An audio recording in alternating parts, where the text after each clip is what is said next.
बच्चों, अब हम डेफिनेशन के बाद में बीटा फंक्शन के तीन मेन फार्मूले हैं। एक तो डेफिनेशन वाला है और दो इसके स्पेशल फॉर्म हैं, जिसको हम सेकंड फॉर्म और थर्ड फॉर्म कहते हैं। अब हम बीटा फंक्शन का दूसरा फार्मूला आपको बताने जा रहे हैं, जिसको हम second form of beta function कहते हैं। Second form of beta function.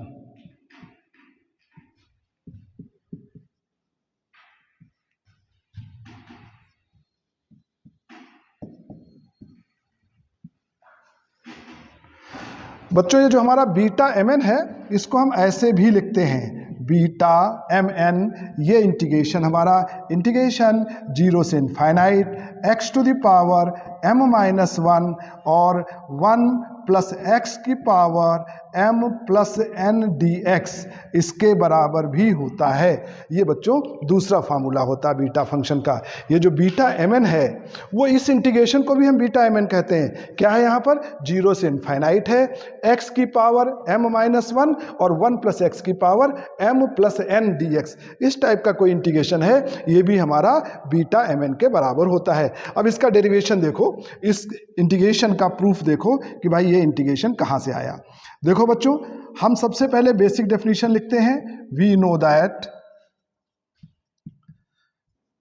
हमारी बेसिक डेफिनेशन थी कि बीटा एम एन बराबर होगा इंटीग्रेशन 0 से 1 x की power m minus 1 1 minus x की पावर n माइनस 1 dx।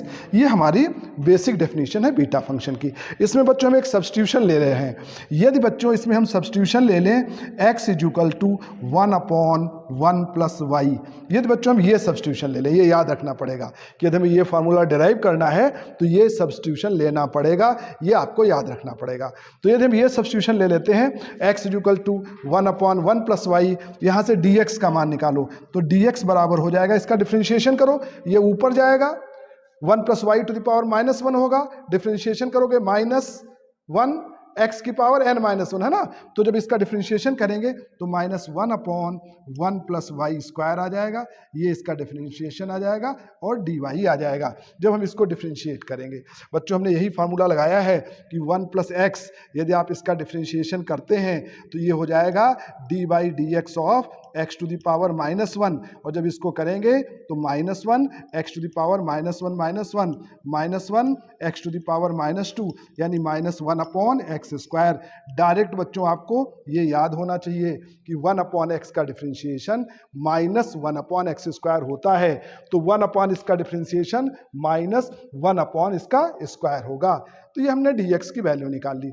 अब ये वैल्यू हम इस इंटीग्रेशन में सब्स्टिट्यूट करते हैं, तो देखो ये हमें क्या मिलेगा।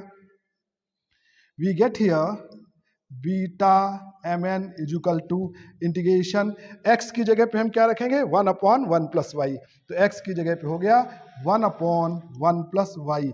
एक्स की पावर m माइनस 1 है तो ये पावर m माइनस 1 हो गया, फिर 1 माइनस एक्स है तो यहाँ लिखेंगे 1 माइनस एक्स की जगह 1 upon 1 plus Y whole to the power n minus 1, तो यहाँ n माइनस 1 लिखेंगे। और dx है तो dx की जगह क्या लिखा जाएगा माइनस 1 अपॉन 1 प्लस वाई का होल स्क्वायर, ये आपका dx की जगह हो जाएगा dy। तो यदि हम ये वैल्यू सब्स्टिट्यूट करते हैं, x की जगह 1 अपॉन 1 प्लस वाई सब्स्टिट्यूट करते हैं तो हमारा ये इंटीग्रेशन बन जाता है। x की जगह 1 अपॉन 1 प्लस वाई, x की जगह 1 अपॉन 1 प्लस 1 वाई, और हमारे एज सच, और dx की जगह ये हम आपको बता चुके हैं माइनस 1 अपॉन 1 प्लस वाई का स्क्वायर। लेकिन बच्चों आपको याद होगा, जब आप कोई नया सब्स्टिट्यूशन करते हैं तो उस सब्स्टिट्यूशन के करस्पॉन्डिंग ये लिमिट भी चेंज हो जाती है, तो यहाँ पर भी बेटा लिमिट चेंज हो जाएगी। अब ये लोअर लिमिट पहले वाली ये है x के रिस्पेक्ट में, तो y के रिस्पेक्ट में लोअर लिमिट क्या बनेगी, उसके लिए आपको लोअर लिमिट निकालना है तो x इक्वल टू 0 रखकर यहाँ पर y का मान निकालो। तो बच्चों जब x इक्वल टू 0 रखोगे तो 1 upon 1 plus Y equal to 0, अब 0 का उल्टा करेंगे जब y ऊपर आएगा तो इनफाइनाइट आएगा, तो जो नई लोअर लिमिट आ जाएगी वो क्या आ जाएगी, इनफाइनाइट आ जाएगी। ठीक है ना, ओके। जब आप x की जगह 0 रखेंगे, समझ लो बच्चों, तो 0 equal to 1 upon 1 plus Y, अब इसको उल्टा कर दो तो 0 का उल्टा इनफाइनाइट होता है, तो infinite equal to 1 plus Y, इससे माइनस 1 कर दो तो y इक्वल टू इनफाइनाइट। और जब आप यहाँ पर 1 रखेंगे, x की जगह 1 रखेंगे तो देखो क्या होगा, अपर लिमिट आ जाएगी। x की जगह 1 रखिए तो यदि यहाँ पे 1 रखेंगे तो 1 is equal to 1/1 plus Y. उल्टा कर दो तो 1 is equal to 1 plus Y, या इसको इधर ले आओ तो y इज इक्वल टू 0। तो ये लिमिट हमारी क्या आ जाएगी, 0। यानी यदि हम ये वाला सब्स्टिट्यूशन रखते हैं तो लिमिट हमारी आ जाएगी इनफाइनाइट से 0। अब बस इसको थोड़ा सा सॉल्व कर लेते हैं। तो यदि हम इसको थोड़ा सा सॉल्व करेंगे तो देखो हमें क्या मिलेगा। आपने एक प्रॉपर्टी पढ़ा होगा कि लिमिट यदि हम उल्टा कर दें तो माइनस साइन हट जाता है। ये प्रॉपर्टी सभी बच्चों ने पढ़ा है, a से लेकर b function of x dx। तो यदि हम माइनस साइन लगा देते हैं तो ये b से लेकर a function of x dx हो जाता है। मतलब यदि माइनस साइन हटाओगे तो ये लिमिट उल्टा हो जाएगी, अपर लिमिट लोअर लिमिट बन जाती है और लोअर लिमिट अपर लिमिट बन जाती है, इस टाइप का हो जाता है। अब यहाँ देखो बच्चों, यदि हम ये माइनस साइन हटाएं ये वाला तो ये लिमिट उल्टा करके लिख सकते हैं। यानी हम इसको ऐसा भी लिख सकते हैं कि बीटा एम एन बराबर होगा, ये लिमिट रख सकते हैं 0 से इनफाइनाइट। ओके, ये माइनस साइन हट गया। इसको थोड़ा सॉल्व कर लेते हैं। 1/1 plus Y whole to the power, ये हो जाएगा m-1। इसको सॉल्व करो तो यहाँ पे 1 प्लस वाई एलसीएम ले लो, 1 प्लस वाई एलसीएम ले रहे हैं, इसका यहाँ मल्टीप्लिकेशन होगा तो 1 प्लस वाई आएगा, ये माइनस का 1 आएगा, माइनस का 1 आएगा whole to the power n-1। ये -1 के कारण लिमिट उल्टा हो गई, इनटू में ये टर्म और बचेगा 1/1 प्लस वाई का स्क्वायर और dy, ये टर्म हमारा और बचेगा। अब बच्चों इसको थोड़ा हम सिस्टमेटिक अच्छे से लिख लेते हैं। हम जानते हैं कि पावर्स हमारी आपस में ऐड हो जाती हैं, तो हम इसको थोड़ा सिस्टमेटिक लिख लेते हैं बेटा, है ना। तो बच्चों हम इसको सॉल्व करके लिखते हैं। हमको मिलेगा beta M N is equal to integration limit 0 से इनफाइनाइट। यहाँ पर देखो बेटा, ये 1 और ये 1 कैंसिल, तो ऊपर देखें तो केवल y का पावर n-1 मिलेगा। तो ऊपर हमें मिलेगा y to the power n-1, और नीचे ध्यानपूर्वक देखो बेटा, यहाँ 1 प्लस वाई है ना। 1 प्लस वाई के कितने पावर मिलेंगे तुमको, ध्यानपूर्वक देखो। इस 1 प्लस वाई का पावर m-1, और ये भी बेटा 1 प्लस वाई है, इसका पावर n-1, ये जुड़ जाएगा है ना, प्लस का n-1, और यहाँ पर ये 1 प्लस वाई है, इसका पावर 2, तो प्लस का 2 और dy, ये हो जाएगा। मतलब यदि हम पावर्स को आपस में कलेक्ट कर लें तो ऊपर हम देख रहे हैं, न्यूमरेटर में देख रहे हैं 1 कैंसिल होगा तो केवल y बचेगा, तो y का पावर n-1 ऊपर बचेगा। नीचे देखो 1 प्लस वाई है ना, 1 प्लस वाई का पावर m-1 ये हो गया, इसका पावर n-1 ये हो गया, और 2 पावर ये हो गया, तो ये सब आपस में जुड़ जाएंगे, ये अपना कैंसिल हो जाएगा।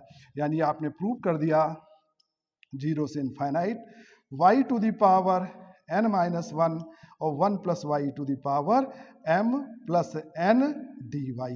ये बच्चों हमारा दूसरा फार्मूला आ गया। और ये तो आपको पता ही था, पूरा वेरिएबल y है, तो इस पूरे वेरिएबल को हम x कर सकते हैं। डेफिनेट इंटीग्रेशन की ये प्रॉपर्टी सब बच्चों को पता है कि कहीं पर भी a से लेकर b function of x dx है, तो इस पूरे वेरिएबल को हम चेंज कर सकते हैं, a से लेकर b function of y dy कर सकते हैं, पूरा वेरिएबल चेंज कर सकते हैं। तो इस पूरे वेरिएबल को यदि हम वेरिएबल x के टर्म में ले आते हैं तो हम इसको लिख सकते हैं 0 से infinite x to the power n-1 और 1 प्लस x की power m plus n dx। तो ये बच्चों हमारा दूसरा फार्मूला बना। यानी आपने ये प्रूव कर दिया कि भाई बीटा mn बराबर होता है 0 से इनफाइनाइट x की पावर n-1 और 1 प्लस x की power m plus n dx।